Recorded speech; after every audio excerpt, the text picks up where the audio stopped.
Hey everyone, my name is Jake and today we are going to be looking at some malicious compliance stories, so sit back, relax and enjoy. Don't act like you're doing us any favors. You got it, buddy. The preface. I'm a contractor and I replace various dispensers in different types of buildings. No matter what the job is, I do not discard the old equipment that I take out without a $1 per unit charge, because I have to take them to the dump, separate the materials, break down the cardboard, etc. So with every job, I ask the site lead if they want me to discard it at that cost, or if they want to take care of it themselves. If they do not pay, that equipment has nothing to do with me as soon as it's off the wall. My only responsibility is to remove it, and it's their property to dispose of. Now, the care home I'm working in refused to pay the fee, but still asked me to separate and break down the cardboard. I am nice, so I was doing that. I also organized some of the old equipment onto a pallet and shrink wrapped it to be easier for them to dispose of. So today, my truck is parked in the back, where they specifically told me to park it. The pallet of old equipment is in the garbage disposal area, where they specifically told me to put it, and the rest of the equipment is in a pile behind the pallet, where they specifically told me to put it. Someone in maintenance comes and asks me to move my truck because they need to access a certain dumpster from that side. Okay. I stop working, come outside, move to the other side of the alley area. I find the maintenance lead and ask if it's okay to park there for about 20 minutes, as I'm headed to lunch soon anyway. She says that's perfect. Cool. I'm headed back inside when a man in maintenance, who heard that conversation, stops me and says the pallet is in the way of a garbage can they need. I say I'm sorry, but that's nothing to do with me. It's not my equipment, and I just have to put it where I'm told. He keeps insisting it needs to be moved. I'm a 110-pound woman with no super strength skills, to my knowledge, or pallet jack, so I'm not sure how he expects me to move a 600-pound pallet. And I tell him as much, and again remind him that it's not my equipment, and it's just being placed where I was instructed to place it after going out of my way to organize it for them. He says, "Don't act like you're doing us any favors," which sounds good to me. No more favors. You got it, bro. So I go back in to finish my last bit of work, then come out to grab lunch around 15 minutes later. And the pallet has been moved directly behind my truck, blocking me in. Everyone involved knew that that was my truck, and knew I was headed to lunch soon. If they think I'm going to come ask them to move it, they're underestimating my ability to match their pettiness, especially after I was told not to do any more favors.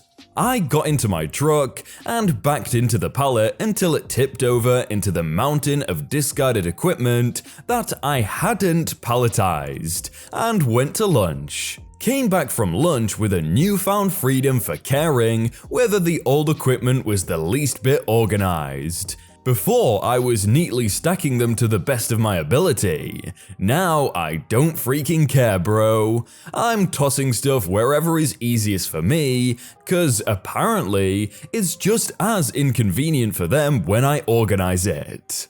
I bet the person that put them behind the truck was like, "Oh, we're gonna get her good," and then was quickly told otherwise. My mum maliciously respects her subcontractor's wish. This is a fresh story stolen from my mum.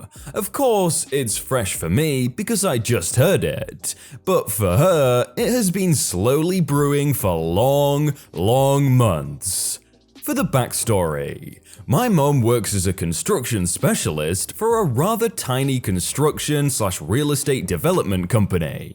It consists of less than 10 people, and that's including the owner, the cleaning lady, the owner's assistant, and an accountant.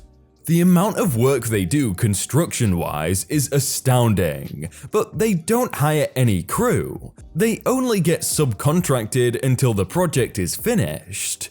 She creates detailed cost estimates, files tender offers for the public projects, hires subcontractors, participates in bids, the list goes on. She has made everything work smoothly. Since my dad and her ex-husband hecked off decades ago, she never had anyone to help around the house. She often offered some small side jobs to her subcontractors.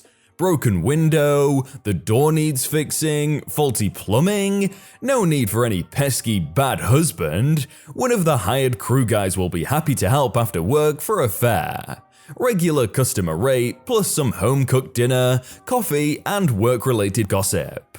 Since construction isn't a very stable business around here, and the projects ended sooner or later, there was a considerable rotation of these guys at our home over the years.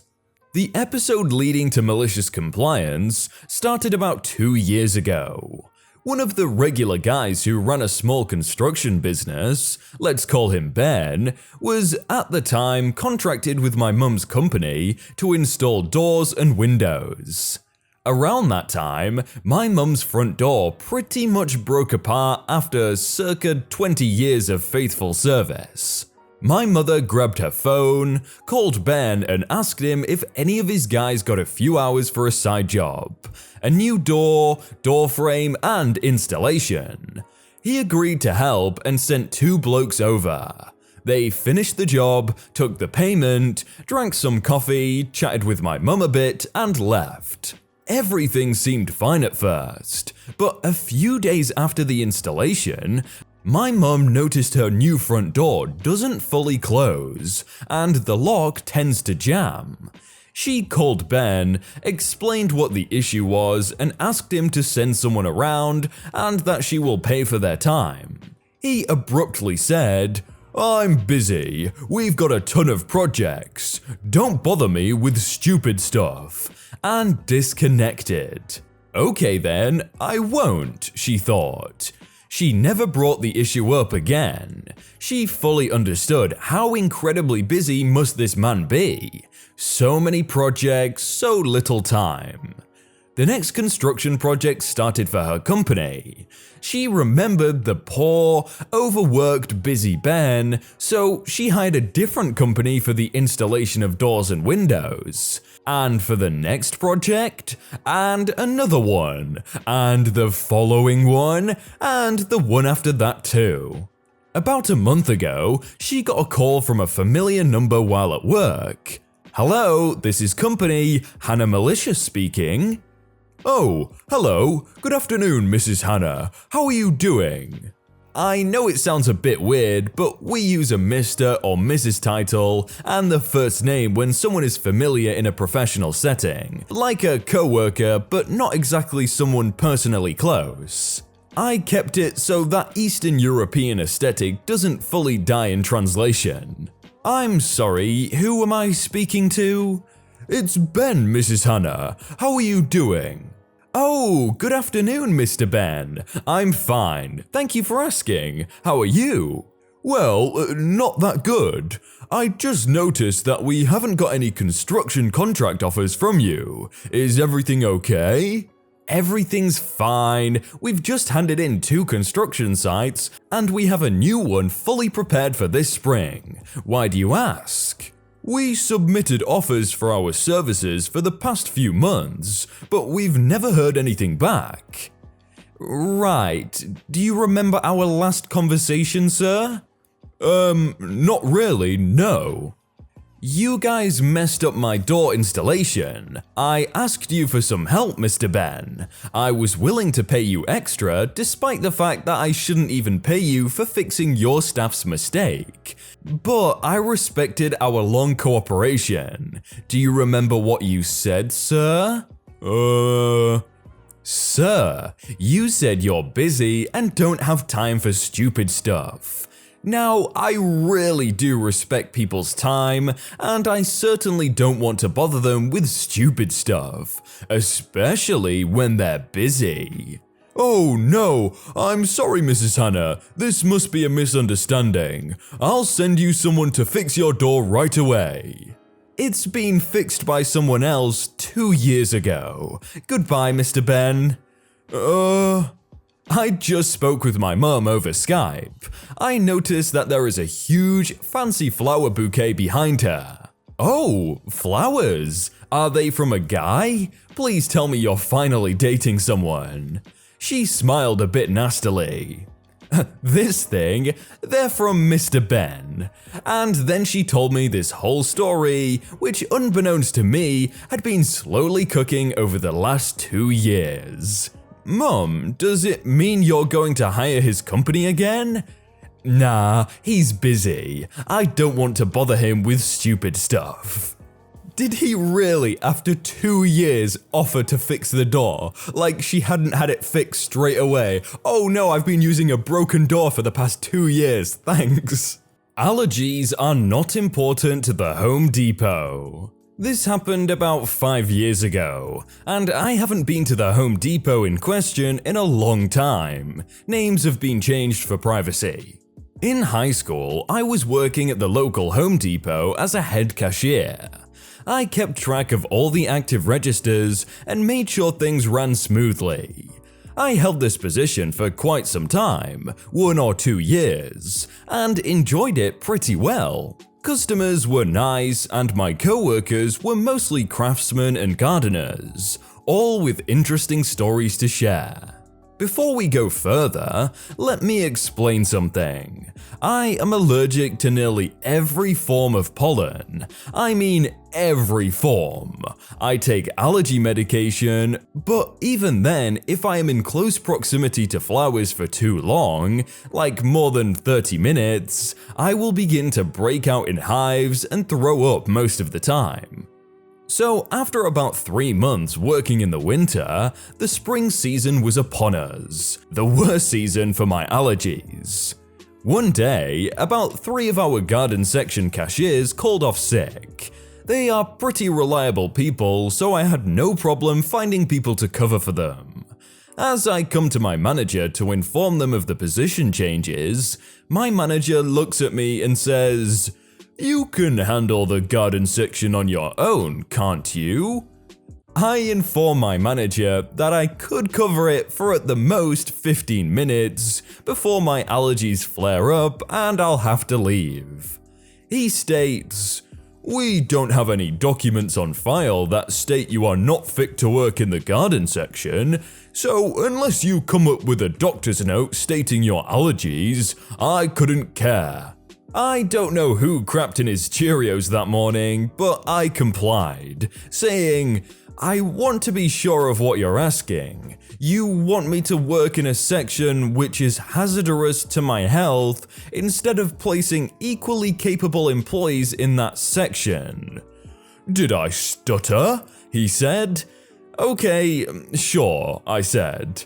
I make my way down to the garden section and immediately my eyes are stinging. I decide that I am going to stick it out for my boss's sake, no matter how crappy my service becomes. The first 10 minutes are pretty uneventful, but then a customer asks me about the rash on my arms. The Home Depot does not care about allergies, I say, as I do not have official paperwork. This customer looks extremely concerned, asking for my manager's name.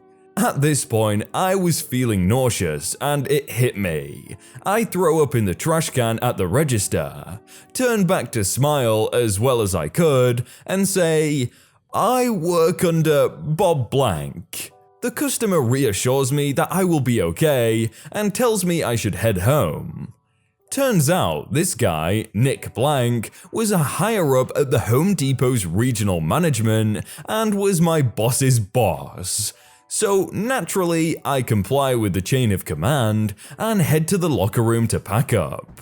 As I am packing, Bob Blank comes in, fuming and cursing, telling me I have no right to leave yet and that my shift is not over for another 5 hours.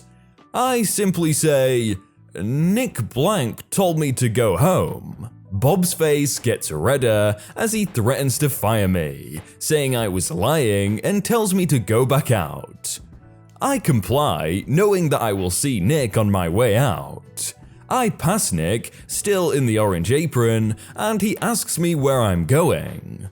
I say that Bob told me to go back to work. Nick's expression goes from concerned to furious as he takes my apron from me and tells me I'll be paid for the full shift and to go home. I come into work the next day to see that Bob's nameplate has been removed from the office. I ask our HR rep what happened, and apparently after I had left, Nick stormed Bob's office and proceeded to perform an audit on all of his past employee complaints. This guy had been throwing out complaints for the past 5 years. Needless to say, there was an opening for the store management position, and I was given a week's vacation for my troubles. My satisfaction was huge. That was so lucky that Bob's boss Nick actually found this person. That is amazing. Wow guys, look on screen right now. You see those 2 videos right there? They're pretty good. I think you should click at least one of them and watch another one.